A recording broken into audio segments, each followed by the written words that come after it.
Hello everyone, मैं doctor Arif Abdullah MBBS MD currently working as consultant physician Shah hospital Kaithal. आज मैं आप लोगों को एपिलेप्सी या सीज़र या दौरा जो होता है उसके बारे में बताना चाहूँगा। एपिलेप्सी सीज़र या दौरा होता है वो ब्रेन में एक एबनॉर्मल इलेक्ट्रिकल एक्टिविटी या ब्रेन में एक अलग इलेक्ट्रिकल एक्टिविटी की वजह से होता है, जिसके कारण पेशेंट को एक दौरा पड़ता है जिसमें वो अपने हाथ पैर जल्दी से उठाता है और हिलाता है और अपना होश खो दे देता है।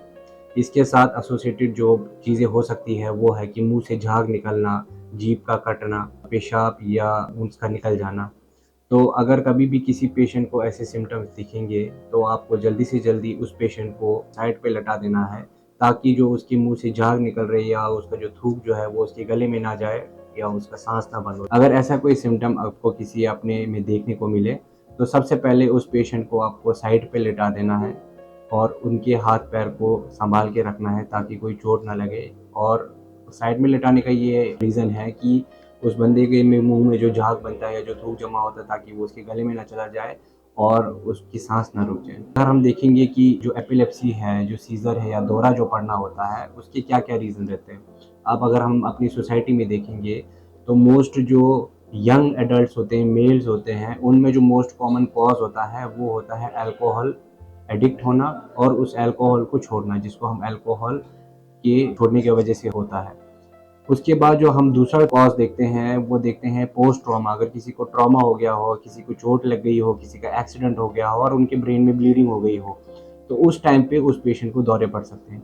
इसके अलावा अगर किसी को हाई ग्रेड फीवर हो, तेज़ बुखार हो, उसके बाद उस पेशेंट को ब्रेन में इन्फेक्शन होने के चांसेस होते हैं, जिसकी वजह से उसको दौरे पड़ सकते हैं। और जैसे कि बच्चों में बुखार के दौरान दौरे पड़ना बहुत कॉमन होता है।